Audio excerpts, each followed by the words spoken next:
So hi guys, welcome back to Delta's live trading analysis. അപ്പം നമ്മൾ ഇന്ന് നോക്കാൻ പോകുന്ന ഇൻസ്ട്രുമെന്റ് ഗോൾഡ് ആയിരിക്കും. അപ്പോൾ ഞാൻ ഇവിടെ പ്ലാൻ ചെയ്യുന്ന പൊസിഷൻ എങ്ങനെയാ വെച്ച് കഴിഞ്ഞാൽ ഒരു പൊസിഷണൽ ട്രേഡിലേക്കാണ് ഞാൻ ഇന്ന് ട്രേഡ് പ്ലാൻ ചെയ്തിട്ടുള്ളത്. അപ്പോൾ as you can see market ഒരു സാച്ചുറേഷൻ പോയിന്റിലാണ് നിൽക്കുന്നത്. നമ്മൾ നോക്കിക്കഴിഞ്ഞാൽ നമുക്ക് ഇവിടെ എന്താ ഫൈൻഡ് ഔട്ട് ചെയ്യാൻ പറ്റുന്ന ഒരു പ്രോപ്പർ റെസിസ്റ്റൻസ് സോൺ നമുക്ക് കാണാം അല്ലേ മാർക്കറ്റിൽ. സോ ഓൾമോസ്റ്റ് ഒരു റിജക്ഷനകത്തേക്കാണ് മാർക്കറ്റ് നിൽക്കുന്നത്. സോ നമ്മൾ ഒബ്വിയസ്ലി ഇവിടെ സെല്ലായിരിക്കും പ്ലാൻ ചെയ്യുന്നുണ്ടാവുക. ഇവിടെ പ്രോപ്പർ ആയിട്ട് നമുക്കൊരു കൺഫർമേഷൻ വേണം. As we can C live ആയിട്ട് നമുക്ക് ഇവിടെ ഒരു സിമെട്രിക്കൽ ട്രയാങ്കിൾ കാണാം അല്ലേ.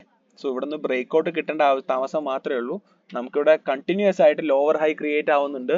ഇവിടെ കണ്ടിന്യൂസ്ലി ഹയർ ലോസും ഇവിടെ ക്രിയേറ്റ് ആവുന്നുണ്ട് താഴെ. സോ നമുക്ക് ഇവിടെ ബ്രേക്ക് ഔട്ട് കിട്ടിയ ഉടനെ നമുക്ക് എന്ത് ചെയ്യാം, ഒരു സെല്ല് പ്ലാൻ ചെയ്യാം. അപ്പോൾ നമുക്ക് ആസ് വി നോ നമ്മൾ ഷോർട്ട് പൊസിഷൻ ആണ് യൂസ് ചെയ്യാൻ പോകുന്നത്. ഇവിടെ ട്രേഡ് എടുക്കാൻ എസ് എൽ നമ്മൾ മുകളിലേക്ക് നമ്മുടെ റെസിസ്റ്റൻസിന് മുകളിലേക്ക് കയറ്റി വെക്കും. ആൻഡ് അഗൈൻ നമ്മൾ ടി പി എന്തായാലും വെക്കണം അല്ലേ. അപ്പം നമ്മൾ എന്താ ചെയ്യേണ്ടത്, നെക്സ്റ്റ് സപ്പോർട്ട് ലെവലിലേക്ക് ആയിരിക്കും നമ്മുടെ ടാർഗറ്റ്. സോ ഏകദേശം കഴിഞ്ഞ മാസം 10-ാം തീയതിക്ക് ശേഷം മുതൽ ഈ ഒരു സോൺ വരയ്ക്കും നമുക്ക് എന്തുണ്ട്, സപ്പോർട്ട് ഉണ്ട്. സോ ഫസ്റ്റ് ടി പി നമുക്ക് ഇവിടെ വെക്കാം, പകുതി വരെ വെക്കാം. പക്ഷേ നമ്മൾ പൊസിഷൻ ആണ് എടുക്കുന്നത്. ആസ് വി നോ പൊസിഷൻ എപ്പോഴായിരിക്കും, ലോങ് ടേമിലേക്കായിരിക്കും ട്രേഡ് ചെയ്യുന്നുണ്ടാവുക.